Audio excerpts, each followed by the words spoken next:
Hello दोस्तों, कैसे हैं आप सभी।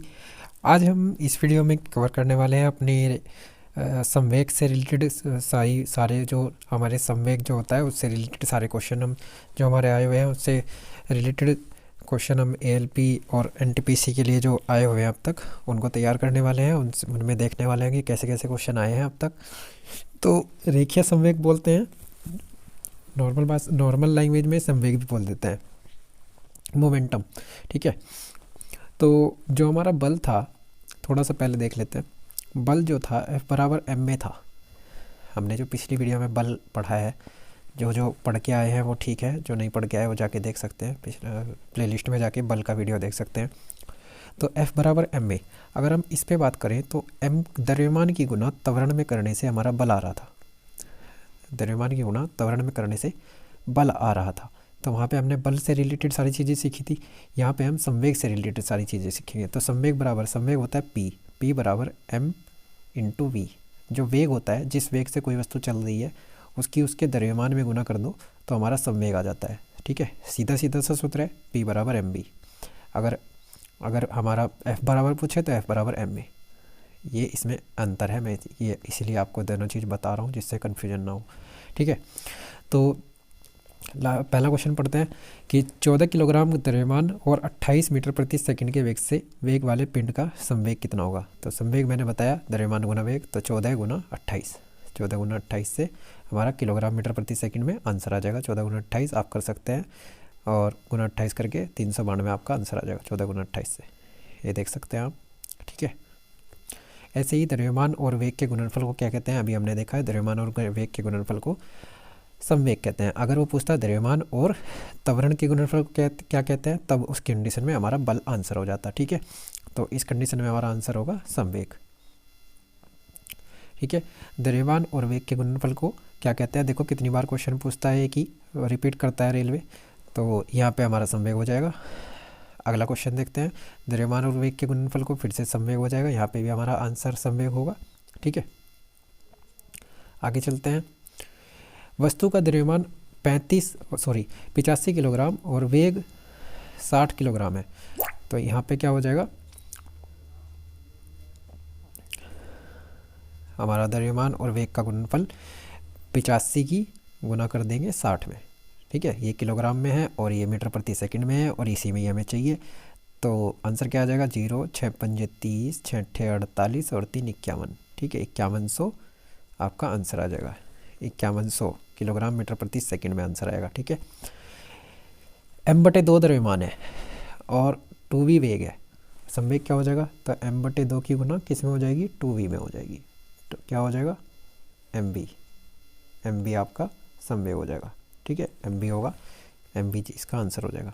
आगे चलते हैं, संवेग बराबर द्रव्यमान गुना वेग। तो आपको ये चीज़ें रट जानी चाहिए, संवेग बराबर द्रव्यमान गुना वेग। आगे चलते हैं, 80 किलोग्राम वाली एक वस्तु 60 मीटर प्रति सेकंड के वेग से जा रही है, तो 80 गुना हम 60 में कर लेंगे, तो 8 6 48 4800 किलोग्राम मीटर प्रति सेकंड आपका आंसर आ जाएगा। किलोग्राम मीटर प्रति सेकंड, ठीक है, 4800 ये आ जाएगा। ठीक है, बी आ जाएगा। 50 किलोग्राम द्रव्यमान की एक वस्तु 6 मीटर प्रति सेकंड के वेग से जा रही है। सीधी सी बात है, मैं आपको बस यही दिखाना चाहता हूँ कि रिपीट होता है। 6 5 30 300 किलोग्राम मीटर प्रति सेकंड। देखो भूल से भी स्क्वायर वाला मत लगा देना, क्योंकि ये त्वरण का मात्रक होता है। ठीक है, किलोग्राम मीटर प्रति सेकंड हमें वेग लेना है। ठीक है, हमें त्वरण नहीं लेना। एक गतिमान वस्तु का संवेग कुछ कारकों पर निर्भर करता है, निम्न में से कौन सा कथन सबसे उपयुक्त है। तो सबसे उपयुक्त कथन बताना होगा इसको। तो क्या होगा, गतिमान वस्तु का संवेग उसके द्रव्यमान और वेग पर निर्भर करता है। जो संवेग होता है उसके द्रव्यमान और वेग पर निर्भर करता है। सेकंड इसका आंसर हो जाएगा। बाकी सब में खाली द्रव्यमान पर निर्भर नहीं करता, आयतन का तो कोई काम ही नहीं है संवेग में, और केवल वेग पर निर्भर नहीं करता। ठीक है, उसमें दोनों चीज़ चाहिए। आगे चलते हैं, किसी सिस्टम में जब दो अप्रत्यास्थ पिंडों के बीच टक्कर होती है तब उसमें, ठीक है, तो क्या कह रहा है, जब दो पिंड इस गति से गति कर रहे हो, जैसे आपस में टकरा जाए, तो ये यहाँ पे जो इनका संवेग होता है वो नहीं बदलता। ये याद रखना, संवेग नहीं बदलता, टक्कर होने के बाद भी संवेग नहीं बदलता। वो कैसे नहीं बदलता वो हम आगे समझने की कोशिश करेंगे, लेकिन ये याद रखना कि संवेग संरक्षित रहता है, वो बदलता नहीं है। तो गतिज ऊर्जा परिवर्तित हो जाती है परंतु संवेग स्थिर रहता है। गतिज ऊर्जा तो जैसे ये तेज़ी से आ रहा है, ये तेज़ी से आ रहा है, तो इनमें क्या होगा, गतिज ऊर्जा तो कम हो जाएगी लेकिन संवेग परिवर्तन नहीं होगा, संवेग संरक्षित होगा। ठीक है, तो हमारा बी आंसर हो जाएगा, संवेग संरक्षित रहता है। किस समीकरण द्वारा संवेग की गणना की जाती है? तो अभी हमने देखा है संवेग बराबर द्रव्यमान गुना वेग। आगे चलते हैं। 20 मीटर प्रति सेकंड के वेग से और 50 किलोग्राम द्रव्यमान का संवेग पूछ रहा है, तो 50 गुना 20 हो जाएगा, 50 गुना 20 1000 हो जाएगा, 1000 किलोग्राम मीटर प्रति सेकंड ठीक है, आंसर हो जाएगा डी, आंसर हो जाएगा डी। किसी गतिमान पिंड की चाल दुगनी कर दी जाए, देखो चाल दुगनी कर दी जाए तो क्या होगा, इसकी स्थितिज ऊर्जा दुगनी हो जाएगी, त्वरण दुगना हो जाएगा, संवेग दुगना हो जाएगा, गतिज ऊर्जा दुगनी हो जाएगी। तो देखो किसी गतिमान पिंड की चाल दुगनी कर रहा है, तो चाल दुगनी करने से स्थितिज ऊर्जा पे क्या फर्क पड़ेगा? स्थितिज ऊर्जा का सूत्र क्या होता है, स्थितिज ऊर्जा का सूत्र क्या होता है, mgh। तो इसमें तो mgh में तो चाल कहीं है ही नहीं, तो पहले वाला तो हो ही नहीं कहीं नहीं। ठीक है, दूसरे वाला देखते हैं। त्वरण दोगुना हो जाएगा, संवेग के सूत्र में देखो, त्वरण वाले में ए में v, खाली v नहीं होता, यहाँ पे v परिवर्तन लेना पड़ता है, दुगनी कर रहे हैं तो उसके त्वरण पर क्या फर्क पड़ेगा पता नहीं। अब संवेग वाले सूत्र में देखते हैं, संवेग बराबर क्या होता है, द्रव्यमान गुना वेग। तो वेग जब हम उसके वेग को दुगना कर देंगे तो संवेग कितना हो जाएगा, संवेग भी दुगना हो जाएगा। ये जो p का मान आएगा यहाँ पे, जैसे ये 1 है तो ये जब दो हो जाएगा तो ये इसका मान ऑटोमेटिक दो गुना हो जाएगा।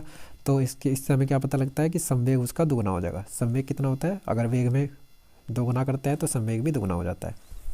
इस डेरिवेशन से आप समझ सकते हैं। ठीक है, आगे चलते हैं। एक टकराव में डैश हमेशा की बचत की जाती है। तो जो संवेग होता है, मैंने बताया संवेग हमेशा निश्चित रहता है। संवेग संरक्षण के सिद्धांत के अनुसार यदि कणों के किसी समूह या निकाय पर कोई बाह्य बल नहीं लग रहे हैं तो इस निकाय का कुल संवेग नियत रहता है। ठीक है, टक्कर के पहले और टक्कर के बाद का संवेग बराबर होगा, टक्कर के पहले और टक्कर के बाद का संवेग बराबर होगा। ठीक है, पिंड ए जिसका द्रव्यमान 2 किलोग्राम और बी पिंड है जिसका द्रव्यमान 3 किलोग्राम है, एक दूसरे की ओर 4 और 2 मीटर प्रति सेकंड के वेग से चल रहे हैं। एक दूसरे से टक्कर के समय प्रत्यास्थ संघट्य होगा। तो क्या होगा, जब भी वो टकराएंगे तो प्रत्यास्थ संघट्य विपरीत दिशा में होगा। ठीक है, क्या होगा, ये इधर को फेंक देगा इसे और ये इधर को। ठीक है, तो विपरीत दिशा में प्रत्यास्थ जो काम करेगी वो विपरीत दिशा में काम करेगी। ठीक है, आगे चलते हैं।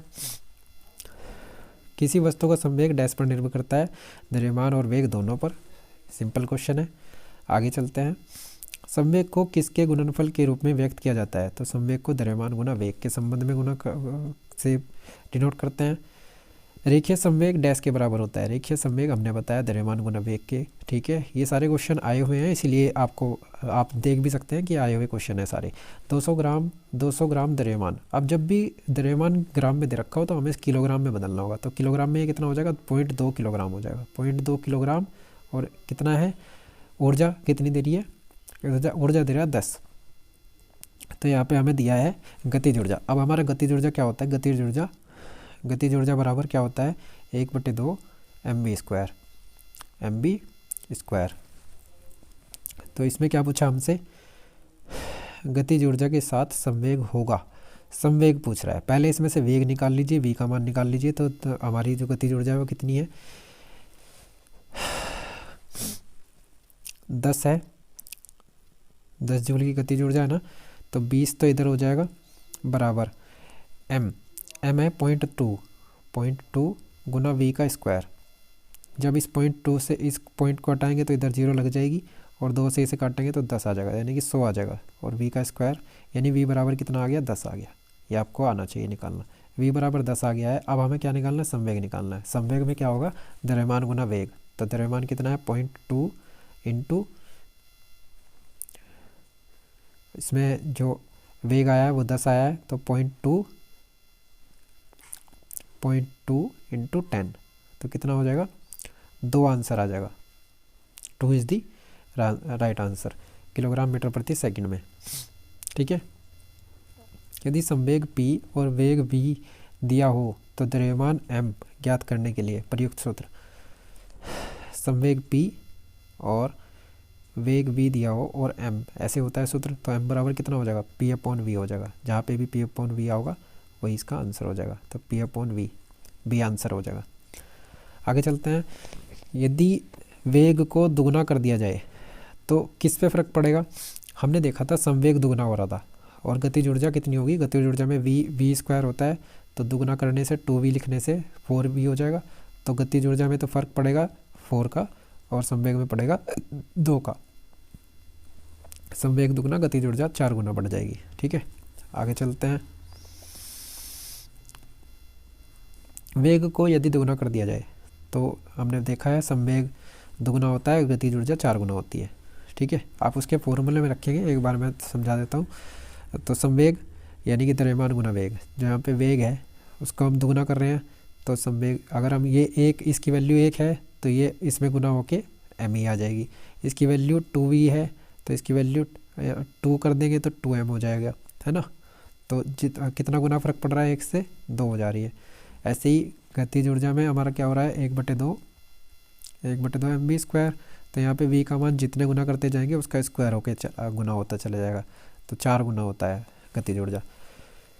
10 किलोग्राम वाली एक वस्तु 2 मीटर प्रति सेकंड के वेग से गतिमान है, तो नियत संवेग होता है 10 द्रव्यमान गुना वेग, तो 20 हो जाएगा, 20 किलोग्राम मीटर प्रति सेकंड। ठीक है, आगे चलते हैं। एक हल्के व भारी पिंड की गतिज ऊर्जा समान है, इनमें से किसका संवेग अधिक होगा। एक हल्के और एक भारी पिंड की गतिज ऊर्जा समान है, तो भारी संवेग किसका भारी होगा, देखो m × v होता है। अब वेग तो दोनों का समान है, गतिज ऊर्जा समान है ना वेग। ठीक है, तो जब उनमें भारी, अब जिस इसके अनुसार ये अगर हल्का है तो हमारा संवेग क्या होगा, ये अगर इसका मान कम है तो संवेग भी कम होगा, और इसका मान अधिक है तो संवेग भी अधिक होगा। तो अधिक द्रव्यमान वाली वस्तु भारी वाली का संवेग क्या होगा, भारी वाली वस्तु का संवेग बड़ा होगा। ठीक है, सीधा सीधा है, कोई डेरिवेशन देखने की ज़रूरत नहीं है आपको। सीधा अगर आप चीज़ों को देख लेंगे तो सीधा है। अब हमारा आता है संवेग संरक्षण का नियम। अभी हम जो पढ़ रहे हैं वो संवेग पढ़ा है। अब संरक्षण जो हमारा स्थिर रहता है तो उसके बारे में पढ़ रहे हैं। तो संवेग संरक्षण का नियम, किसी रॉकेट का उड़ान भरना डैश द्वारा समझा जा सकता है। हमने देखा था कि रॉकेट का उड़ान भरना संवेग संरक्षण के सिद्धांत पर कार्य करता है। एक तरफ इधर से बल लग रहा है, एक तरफ इधर से बल लग रहा है, तो रॉकेट इधर को बल लगा रहा है लेकिन जा इधर रहा है। ठीक है, तो संवेग संरक्षण के नियम पर रॉकेट का उड़ना संवेग संरक्षण के सिद्धांत पर कार्य करता है। इस नियम के अनुसार यदि कणों के किसी समूह या निकाय पर कोई बाह्य बल नहीं लग रहा है तो उस निकाय का कुल संवेग नियत रहता है। ठीक है, अर्थात टक्कर के पहले और टक्कर के बाद संवेग बराबर होगा। आगे चलते हैं। रॉकेट डैश संरक्षण के सिद्धांत पर कार्य करता है, तो संवेग संरक्षण के सिद्धांत पर कार्य करता है। रॉकेट डैश संरक्षण के सिद्धांत पर कार्य करता है, तो हमने देख लिया रॉकेट संवेग संरक्षण के सिद्धांत पर कार्य करता है। ठीक है, किस सिद्धांत के अनुसार कोई रॉकेट अंतरिक्ष में कार्य करता है, तो याद रखना बार पूछा है संवेग संरक्षण के सिद्धांत पर। ठीक है, क्रिया प्रतिक्रिया का सिद्धांत भी बोलते हैं। अंतरिक्ष में रॉकेट जो होता है उस पर क्रिया प्रतिक्रिया जो हमारी न्यूटन की तीसरी समीकरण है वो भी कार्य करती है। जो हमारी न्यूटन की समीकरण पढ़ लेना, अगर चैप्टर में जाना है तो प्लेलिस्ट में जाइए और न्यूटन के सिद्धांत आप देख सकते हैं। तो एक सेल के विस्फोट के बाद कई टुकड़े अलग अलग दिशाओं में उड़ जाते हैं। इस स्थिति में क्या संरक्षित रहता है, तो हमने बताया संवेग संरक्षित रहेगा। कोई भी वस्तु टूटकर गिरती है तो उसका वेग बदल जाता है लेकिन संवेग नहीं बदलता, संवेग संरक्षित रहता है। ठीक है, 2 किलोग्राम की एक पिस्तल है और इतने वेग से 30 ग्राम की एक गोली सतही रूप से चलाई जाती है, तो पिस्तल का प्रतिरक्षी वेग। यहाँ पे थोड़ा सा समझने वाली बात है, तो देख लीजिए संवेग बराबर रहेगा। तो संवेग कैसे निकलेगा, देखो पिस्तल का संवेग कितना हो जाएगा, पिस्तल का वजन कितना है, पिस्तल का वजन 2 किलोग्राम है, तो 2 गुना 150, 2 गुना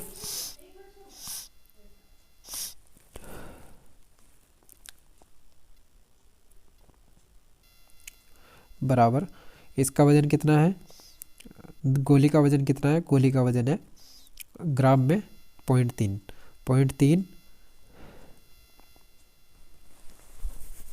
पिस्तल से 2 किलोग्राम की पिस्तल से 2 किलोग्राम की तो ये हो जाएगा 2 इंटू इसका जो पिस्टल का वजन है वो इस पे पिस्टल की जो गति है पीछे हटने की वो नहीं दी, तो v बराबर इसका वेग दे दिया है गोली का 150 और गोली का वजन कितना है 0.3, क्योंकि किलोग्राम में निकालेंगे तो कितना हो जाएगा 4.5, तो ये कितना हो जाएगा 2 इंटू वी, और v बराबर कितना हो जाएगा 4.5/2, ठीक है। तो 2 बराबर 2 दूनी 4, 2 दूनी 4 तो 2.25। आगे चलते हैं। 0.01 किलोग्राम द्रव्यमान की एक बंदूक से गोली चलाई जा रही है, तो संवेग बराबर होगा, बस दोनों का जो संवेग होगा वो बराबर होगा। तो इतने किलोग्राम की एक बंदूक की गोली को इतने किलोग्राम वजन की बंदूक से दागा जाता है, तो जो प्रारंभिक चाल इतनी है, तो जो गोली का वजन है वो इतना है और गोली की चाल कितनी है 250, और गोली को कितने वजन की बंदूक से 5 वजन की बंदूक से, तो बंदूक का वेग कितना है वो पता नहीं, तो वी मान लेंगे। अब इस 5 को इधर ले आएंगे, ये 5 इधर आ जाएगा, तो काट देंगे 5 पंजे 25, 50 की गुना जब हम इसमें करेंगे तो कितना हो जाएगा 0 0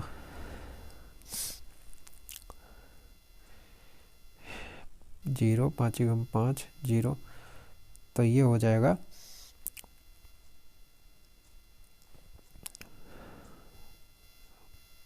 0.50, ठीक है। 0.50 उसका वेग आ जाएगा बंदूक का। ऐसे ही फिर से वही है, संवेग संरक्षण के सिद्धांत पर 2 किलोग्राम की एक गेंद है, इतने वेग से चलाई जाती है, चलती हुई किसी स्थिर 4 किलोग्राम की गेंद से टकरा जाती है। टक्कर के बाद दोनों का वेग क्या होगा, टक्कर के बाद जो दोनों का वेग होगा थोड़ा समझ लो। 4 किलोग्राम की एक गेंद है और उस पर 2 किलोग्राम की गेंद आकर टकरा गई, ठीक है। तो दोनों जब इससे टकराएंगी तो दोनों मिलकर एक ही दिशा में चल पड़ेगी, तो दोनों का एक ही दिशा में संवेग निकालना होगा। तो दोनों का जो संवेग है वो कितना है, पहले वाली का संवेग जो चल के आ रही है उसका संवेग ये रहा, जो स्थिर है उसका संवेग गुना 0 में हो जाएगी क्योंकि उसका वेग तो 0 है। अब जो बराबर हो जाएगा दोनों का जो द्रव्यमान है, दोनों का द्रव्यमान कितना 2 + 4, और कितने वेग से आगे बढ़ रही है ये हमें पता नहीं, ठीक है। यही हमें बताना है टक्कर के बाद दोनों का वेग कितना होगा, तो दोनों का वेग टक्कर के बाद बताना है। तो 5 दूनी 10, ये हो जाएगा 0 बराबर ये हो जाएगा 6v, तो 10/6 आ जाएगा, ठीक है। 10/6 से आंसर आ जाएगा, कितना हो जाएगा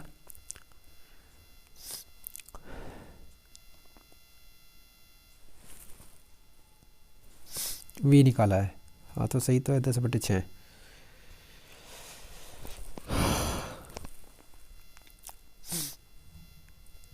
टक्कर के बाद दोनों गेंदों का वेग अगर अलग नहीं निकालना है तो अलग बात है, वैसे 10/6 ही आंसर आ जाएगा। 3 किलोग्राम एक पिस्तल है, 3 किलोग्राम की है और उससे 150 मीटर प्रति सेकंड के वेग से 20 ग्राम की एक गोली क्षैतिज रूप से दागी गई। तो गोली का वजन कितना है, ग्राम में 20 है तो किलोग्राम में 0.2 हो जाएगा गुना 150 मीटर प्रति सेकंड, और संवेग है, संवेग दोनों का बराबर रहेगा, तो संवेग इसका किलोग्राम में वजन इतना है वही पता नहीं, तो इस 3 को हम इधर ले आएंगे। तो 3 पंजे 15, 50 से 50 बार कट गया, 5 दूनी 10, तो ये आ जाएगा 10, ठीक है। 10 आंसर आएगा। सॉरी कहीं मिस्टेक हुई है, अच्छा पॉइंट लगाने में दिक्कत कर दी, तो हमारा आंसर आ जाएगा 1।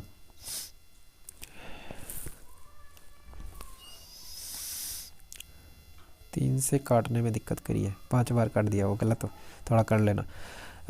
10 मीटर प्रति सेकंड की गति से 2000 किलोग्राम का एक ट्रक ट्रैफिक लाइट पर खड़ी एक कार को टक्कर मार देता है। अब देखो बिल्कुल सेम क्वेश्चन जैसा अभी पिछले उसमें किया है, वही सेम क्वेश्चन है।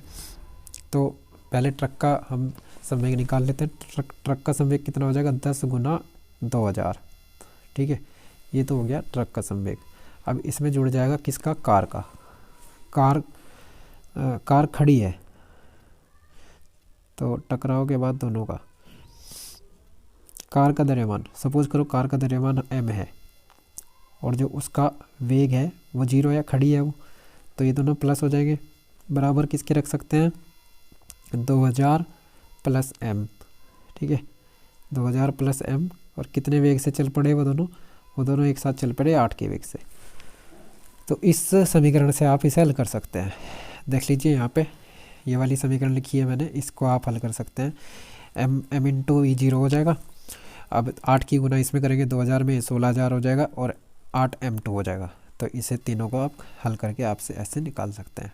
500 किलो का आ जाएगा। 3 किलोग्राम की एक पिस्तल है और इतने वेग से छोड़ी गई है। तो संवेग क्या पूछ रहा है, पिस्तल पर प्रतिघाती वेग। तो दोनों का संवेग बराबर, वही सेम क्वेश्चन है, संवेग बराबर रखेंगे। तो पिस्तल का जो वज़न है 3 किलोग्राम है और उसका वेग 150 है, और पिस्तल का वजन वेग नहीं है, ये वेग इसका मानना पड़ेगा, और ये हो जाएगा 150 गुना 30 का हम बना लेंगे किलोग्राम में 3। ठीक है, तो जब अब इसे काटेंगे तो ये तो बटे में 10 हो जाएगा। अगर ये से हटाएँ और इस 3 से ये 3 कट जाएगा, 0 से 0, तो ये कितना हो जाएगा, v बराबर 15। v बराबर हो जाएगा 15।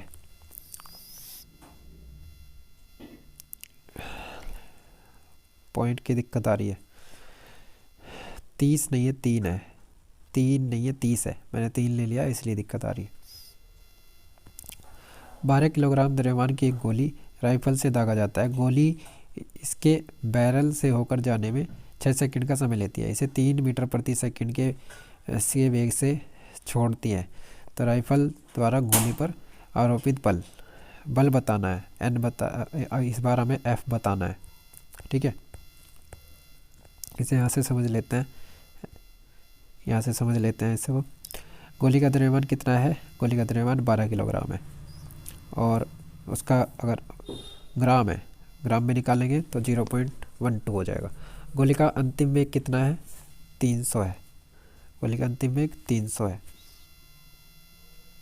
300 मीटर प्रति सेकंड के वेग से छोड़ा जा रहा है। समय कितना ले रहा है, समय ले रहा है 0.06 सेकंड। तो F बराबर अगर हम निकालते हैं, ये हमने पहली वाली वीडियो में सीखा हुआ है, तो कि इसमें A बराबर क्या होता है, v minus v2 minus v1 बटे समय। तो उससे हमने ये निकाल लिया A।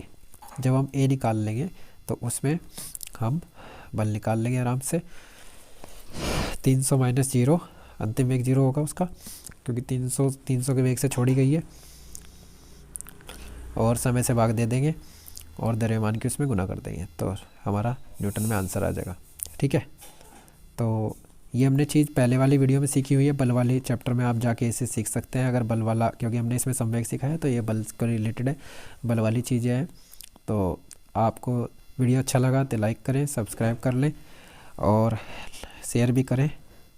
कमेंट करें, जो कुछ पूछना हो तो समझ में ना आया हो तो कमेंट कर लें मुझको, मैं उसे बता दूंगा। ठीक है, all the best, bye bye.